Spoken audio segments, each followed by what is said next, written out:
কোনো কাজে আসবে না। কোরআন শরীফের কথা, কিসের কথা? কোরআনের কথা।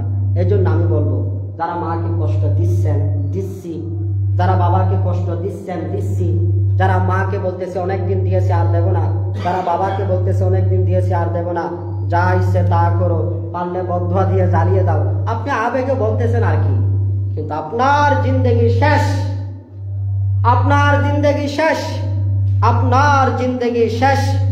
আল্লাহর হাবিব মুহাম্মদ সাল্লাল্লাহু আলাইহি ওয়াসাল্লাম কে প্রশ্ন করলেন, মা হাক্কুল ওয়ালিদাইনি আলা ওয়ালাদিহিমা। ও আল্লাহর হাবিব, ও আল্লাহর হাবিব, মা বাবা দুই জনের মধ্যে কাকে বেশি ভালোবাসবো? কাকে বেশি ভালোবাসবো? কাকে বেশি ভালোবাসবো? গোটা দুনিয়ার মানুষদের মধ্যে তো মা বাবাকে ভালোবাসবো এক নম্বরে, কিন্তু মা বাবা দুইজনের মধ্যে কাকে বেশি ভালোবাসবো? দুইজনকে কি সমান বাসবো নাকি একজনকে একটু বেশি বাসবো? পৃথিবীর যদি 1000 কোটি মানুষ থাকে, 1000 কোটির মানুষের মধ্যে মা বাবা আলাদা সন্তানের জন্য, ঠিক কিনা? সব 3 নাম্বার থেকে সিরিয়ালে মা বাবা 1 নম্বর 2 নম্বরে, ঠিক কিনা? এই মা বাবা দুইজনের মধ্যে কাকে বেশি ভালোবাসবো? তখন আল্লাহর হাবিব বললেন, হুমা জান্নাতুকা ওয়া নারুকা। দুইজনে তোমার জন্য জান্নাত, দুইজনে তোমার জন্য জাহান্নাম। তুমি ভেবে দেখো, কাকে অসন্তুষ্ট করে জান্নাতে জাহান্নামে যেতে চাচ্ছ, কাকে সন্তুষ্ট করে জান্নাতে যেতে যাচ্ছ? দুইজনের একজনও যদি অসন্তুষ্ট হয় তোমার উপর জাহান্নাম ওয়াজিব, দুইজনের একজনও যদি অসন্তুষ্ট হয় তোমার জন্য জাহান্নাম ওয়াজিব। তোমাকে জান্নাতে যেতে হলে দুইজনকেই খুশি করতে হবে, দুইজনকেই খুশি করতে হবে। এগুলো তো আল্লাহর হাবিবের কথা। আল্লাহ তাআলা বলেন, ওয়ালা তানহারহুমা, মা বাবার সুখের দিকে তাকিয়ে বুক ফুলিয়ে একটাও দমক দিয়ে কথা বলার অধিকার আমি তোমাকে দিই নাই। আল্লাহর কথা। ওয়াকুল্লাহুমা, এরপর আল্লাহর হাবিব মুহাম্মদ আল্লাহ তাআলা বলতেছে যে ফালা তাকুল্লাহুমা উফিন, মা বাবার কোনো আচরণ দেখে তুমিও কষ্ট পেতে পারবে না। মা বাবা তোমাকে মারতে মারতে মেরে ফেললে মরে যাবা, এরপরও উফটা বলতে পারবা না।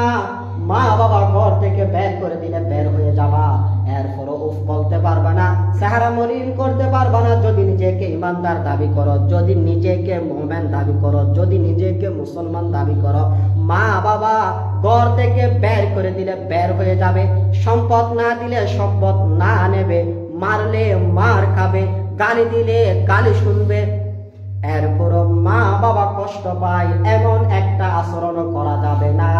মা বাবার সামনে বসে চেহারাটাও কালো করা যাবে না, বের করে দিলে হাসতে হাসতে বের হয়ে যাবে, সম্পদ না দিলে হাসতে হাসতে সম্পদ না নেবে। এটা আল্লাহর ঘোষণা, এটা আল্লাহ রাসূলের ঘোষণা। তাই এটা এত কঠিন কথা কেন বলেন? এই জন্য বলেন, কোন মা কোন বাবা সন্তানকে বের করে দেয় না। এই মহব্বতটা মা বাবার হৃদয়ে আল্লাহ দিয়ে দিয়েছে, এই জন্য কঠিন কথা বলছে আল্লাহ। কখনো কোনো মা সন্তানকে বের করে দেবে? কোন সন্তান মা বাবাকে সন্তানদেরকে বের করে দেয়?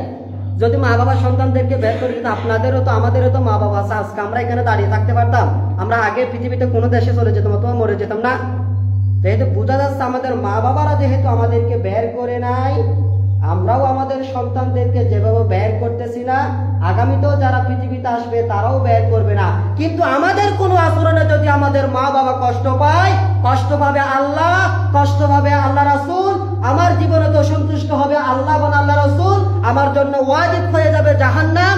এত হুজুরেরা দোয়া করলেও আমি জাহান্নামে যাব, এত হুজুরেরা দাওয়াত করলেও আমি জাহান্নামে যাব, এত আমার জন্য পৃথিবীর সবাই যদি দোয়া করে আর আমার মা বাবা যদি আমার উপর অসন্তুষ্ট থাকে, আমার জন্য জাহান্নাম, আমার জন্য জাহান্নাম, আমার জন্য জাহান্নাম।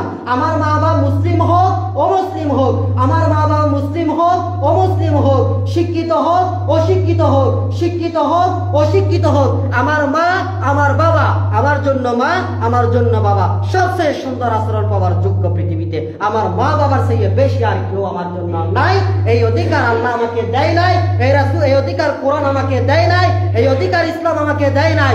আমি যদি আমাকে মুমিন মুসলমান মুত্তাকি দাবি করে থাকি, তাহলে আমার জন্য 1 নম্বর আমার মা বাবা, 1 নম্বর আমার মা বাবা, 1 নম্বর আমার মা বাবা, ঠিক কিনা? আল্লাহ তাআলা আমাদেরকে অতীতের ভুলগুলো শুধরিয়ে নিয়ে মা বাবাকে সন্তুষ্ট করে, আপনার সন্তুষ্টি অর্জন করে, আপনার হাবিবের শাফাতের উপযুক্ত হয়ে, ডান হাতে আমলনামার উপযুক্ত হয়ে জান্নাতে যাওয়ার তৌফিক দান করুন। আমিন। ওয়া মা তাওফিক ইল্লা বিল্লাহ। আসসালামু আলাইকুম।